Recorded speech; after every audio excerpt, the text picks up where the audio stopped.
जय हिंद बच्चों। तो हम अपना भाग संख्या 4 देख रहे थे। हमारा भाग संख्या 4 क्या है? नीति निर्देशक तत्व, directive principle of state policy. Shortcut में हम इसे क्या कहेंगे? जब भी हम इससे कहेंगे डीपीएसपी कहेंगे हम इसको, ठीक है।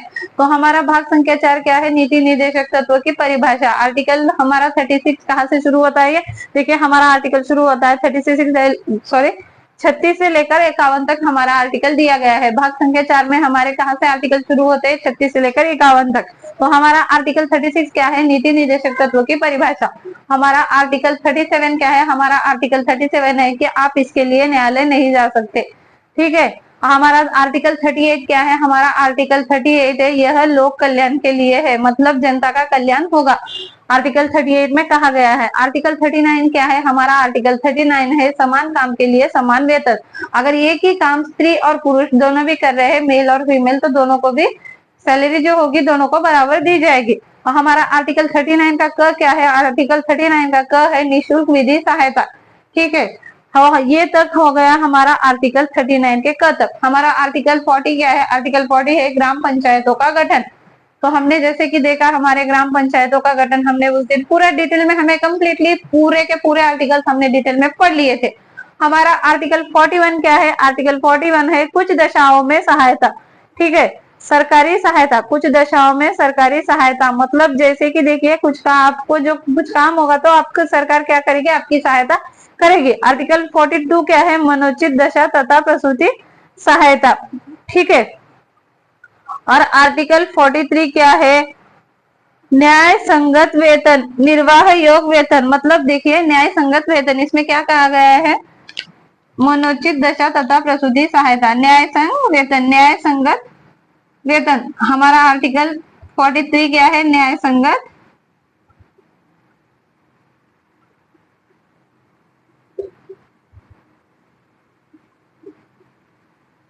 आप जितना काम कर रहे हैं उस काम के हिसाब से आपको सैलरी देनी चाहिए, ताकि आपका घर चल सके, आप अपने घर चल सके, या आप अपने बच्चों को या पत्नी को संभाल सके, तो इतना तो वेतन देना चाहिए।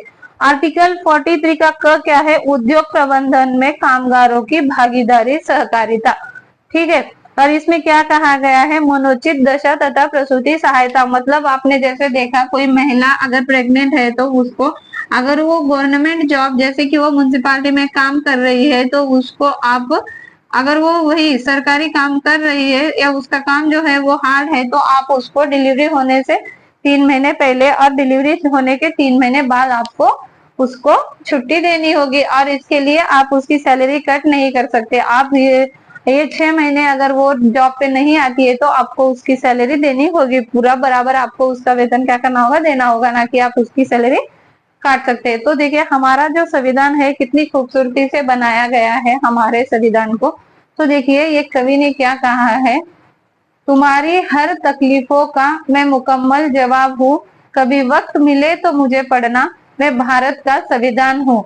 तो इसमें यही कहा गया है कि आपकी हर एक तकलीफ का मैं मुकम्मल जवाब हूँ, कभी वक्त मिले तो मुझे पढ़ना, मैं भारत का संविधान हूँ। तो ये कितनी सुंदरता से लिखा गया है, देखिए। तो देखिए बच्चों, हमें आज क्या पढ़ना था? हमें आज पढ़ना है आर्टिकल 44। तो हमारा आर्टिकल 44 क्या है? हमारा आर्टिकल 44 है समान सिविल संहिता, उसी को क्या कहते हैं? Uniform civil code. तो देखिए, समान सिविल संहिता, इसमें क्या कहा गया है?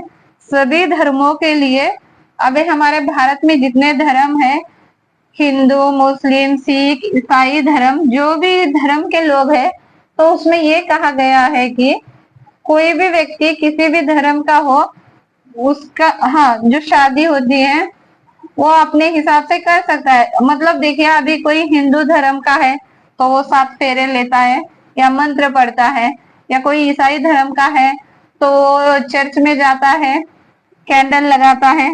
और जैसे मुस्लिम हो गए तो वो क्या करते हैं? कुबूले भर बोल के 3 बार निकाह पढ़ते हैं। तो ये हो गई हमारे भारत में शादियों की अलग अलग रीतियां। तो इसमें यही कहा गया है कि धर्म कोई भी हो, उसके लिए शादी, किसी भी शादी, मतलब हर एक धर्म की शादी किसी भी प्रकार की हो, अलग अलग, अभी जैसे अलग रीति, जैसी जिसकी वैसी रीत है वो कैसे अलग अलग शादी करता है। तो या कोई जाके कोर्ट मैरिज कर लेता है, आजकल आप देखते होंगे। तो ये देखिए इसमें यही कहा गया है कि तलाक और शादी की जो रीतियां है वो शादी की जो रीतियां है वो अलग हो, लेकिन तलाक सबके लिए एक होगा। तो पहले मुस्लिम धर्म में क्या था, 3 तलाक बोल के था। अगर कोई आदमी किसी औरत को 3 बार तलाक तलाक तलाक बोलता है तो उनका डिवोर्स हो जाता था। तो अभी ऐसा नहीं रहा है। अभी क्या कहा गया है कि सबके लिए एक ही कानून लागू होगा। तो उसी को क्या कहते हैं, समान सिविल संहिता। तो अभी क्या कहा गया है देखिए इसमें, पहले ना जो लड़कियां होती थी उनका ना माँ बाप के जो जायदाद होती है उसमें उनका हिस्सा नहीं था। लेकिन अभी से क्या कर दिया जाएगा कि माँ बाप के जो जायदाद है, मतलब जो भी जमीन या कुछ भी घर या जो भी है उसमें लड़की का भी हिस्सा होगा। जितने भाई है, सोचिए अभी 4 भाई है 1 बहन है, 4 भाइयों का जैसा हिस्सा होता है जमीन में, वैसे ही बहन का भी हिस्सा होगा। अगर जिसकी बहन को हिस्सा होना चाहिए, वो जिसको होना वो ले सकती है, जिसको नहीं होना है वो पेपर पर लिखकर दे सकती है। तो हमारा आर्टिकल 44 क्या है, हमारा आर्टिकल 44 है समान सिविल संहिता। शादी की रीतियां अलग हो लेकिन तलाक जो है दोनों को, सबको एक जैसे ही देना पड़ेगा। ठीक है, कोर्ट में जाकर आपको इसके लिए अर्जी लिखनी होगी।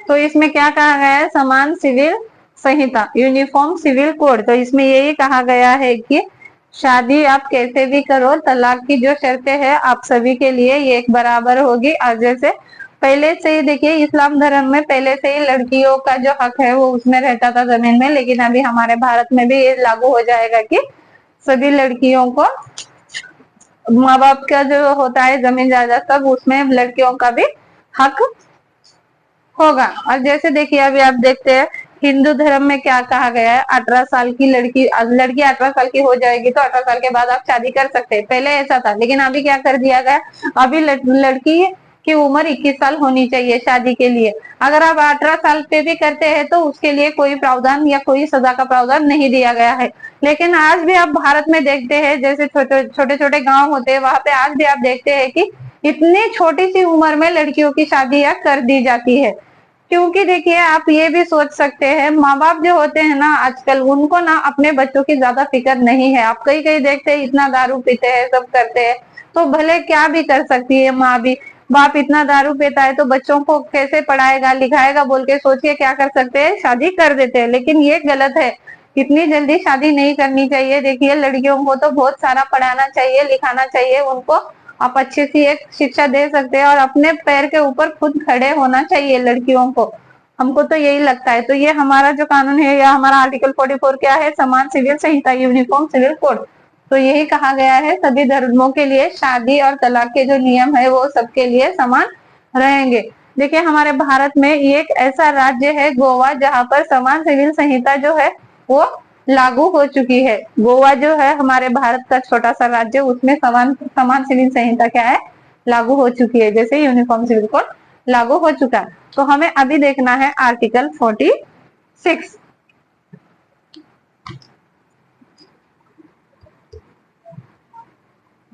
तो हम सॉरी आर्टिकल 45, हमारा आर्टिकल 45 क्या है, देखिए बच्चों।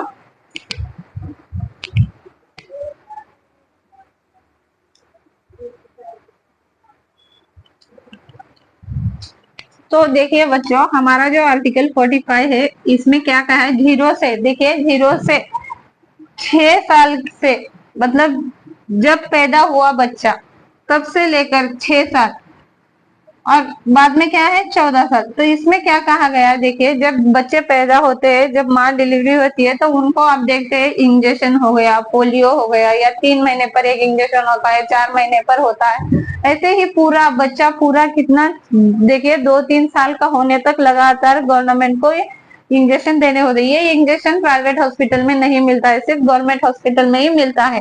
तो इसमें यही कहा गया है कि जो छोटे बच्चे हैं पैदा हुए जो 6 साल तक, इनको क्या करना है, बच्चों के लिए हमारी सरकार को क्या है, स्वास्थ्य का ध्यान रखना है, उनके स्वास्थ्य का ध्यान रखना है। किसको रखना है, हमारे भारत के गवर्नमेंट को। 6 से 14 मतलब जब बच्चा जन्म लेता है तब से लेकर आपको उनके स्वास्थ्य का ध्यान रखना है, और आपको 6 से 14 साल तक आपको उनको निःशुल्क शिक्षा देनी है, मतलब फ्री में शिक्षा देनी है। आर्टिकल 45 क्या कहता है कि आपको निःशुल्क शिक्षा देनी है। जो बच्चे पैदा हुए हैं 6 से 14 वर्ष के आयु के बच्चों को निःशुल्क शिक्षा देना सरकार की जिम्मेदारी है। तो देखिए बच्चों, हमारा जो निःशुल्क शिक्षा का था वो किसमें था, नीति निर्देशक तत्व में था। तो जो भी चीज नीति निर्देशक तत्व में रहेगी उसको कोई ना कोई संशोधन करके उसको वहां से निकाल के किसी और भाग में या आर्टिकल में जोड़ना पड़ेगा। तो तब क्या हुआ, देखिए निःशुल्क निःशुल्क तो देखिए 6 से 14 वर्ष के बच्चों को निःशुल्क शिक्षा देनी थी। ये किसकी जिम्मेदारी थी, हमारे सरकार की जिम्मेदारी थी। 6 से 14 वर्ष के बच्चों को निःशुल्क शिक्षा देना सरकार की जिम्मेदारी है। तो शिक्षा के अधिकार को देखिए, शिक्षा के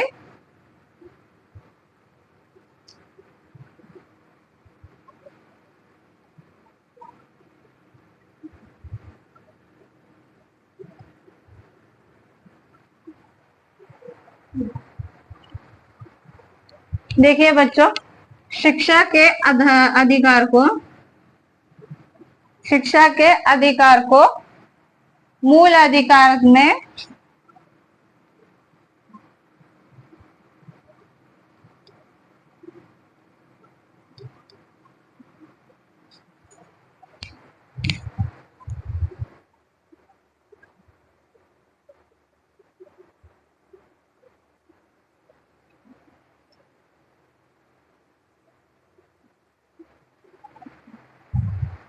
तो देखिए शिक्षा के अधिकार को मूल अधिकार बनाकर,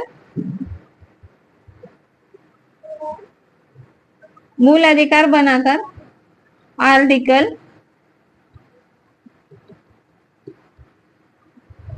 21 का वो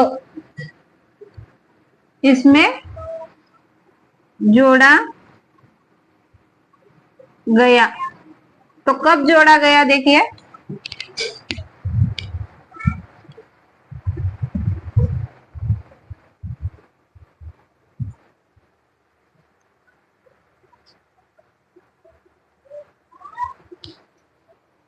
तो देखिए बच्चों, ये यहाँ पे नहीं दिख रहा है, हम यहाँ पे लिख ले तो 86वां संशोधन करके, देखिए 86 संविधान संशोधन, ये 86वां संविधान संशोधन करके, 86वां संशोधन, 86वां संशोधन करके इसको, सॉरी यहाँ पे लिख लेते हैं पूरा दिख जाएगा। देखिए 86वां संशोधन करके इसको 2002 में 2002 में जोड़ दिया गया। तो कहाँ जोड़ दिया गया है, 21 के क में जोड़ा गया है। मूल अधिकार के, जो चीज मूल अधिकार में रहेगी वो आपको देनी ही देनी है, क्योंकि आप मूल अधिकार में अगर ये चीज आप नहीं देते हैं तो आप सीधे कहा जा सकते हैं, आर्टिकल 32 के तहत आप सीधे सुप्रीम कोर्ट जा सकते हैं। ठीक है, तो जो चीज हमारे आर्टिकल, देखिए अगर आपको नीति निर्देशक तत्व या किसी भी भाग से आपको किसी आर्टिकल से जो चीज यहाँ से जो लिखा है वहां से निकालना है तो आपको उसके लिए पहले संशोधन करना पड़ेगा। तो कौन सा संशोधन किया गया था शिक्षा के लिए, 86वां संशोधन करके 2002 में उसको मूल अधिकार में जोड़ दिया गया है। तो ये हो गया हमारा आर्टिकल 44 और आर्टिकल 45। अब हम देखते हैं आर्टिकल 46।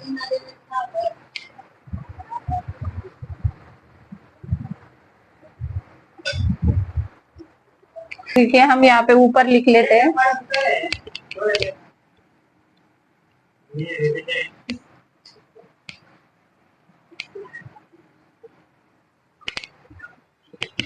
ये बच्चों, हमारा आर्टिकल 46 क्या है,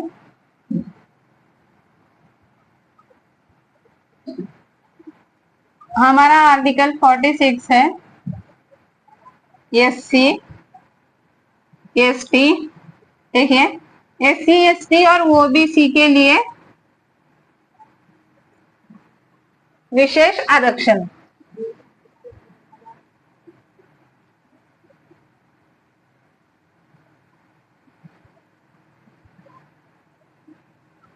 तो हमारा आर्टिकल 46 क्या है? एससी एसटी के लिए और ओबीसी के लिए विशेष आरक्षण। तो जैसे कि आपने देखा होगा, एससी एसटी जैसे पिछड़े समाज के जो लोग थे, मतलब धर्म के आधार पर जो प्रताड़ित लोग थे, जैसे हो गया, तो उन लोगों को आरक्षण की व्यवस्था, मतलब जैसे देखिए, अगर आप उनको आरक्षण देते हैं तो जो लोग पीछे रह गए हैं, आप उनको आरक्षण देते हैं तो थोड़ा आगे आ सकते हैं। जैसे पढ़ाई लिखाई हो गया, जैसे आप देखते होंगे जनरल में आपको 100 में से 100 मार्क लाने ही लाने हैं, अगर नहीं लाते हैं तो आपको सीट नहीं मिलेगी।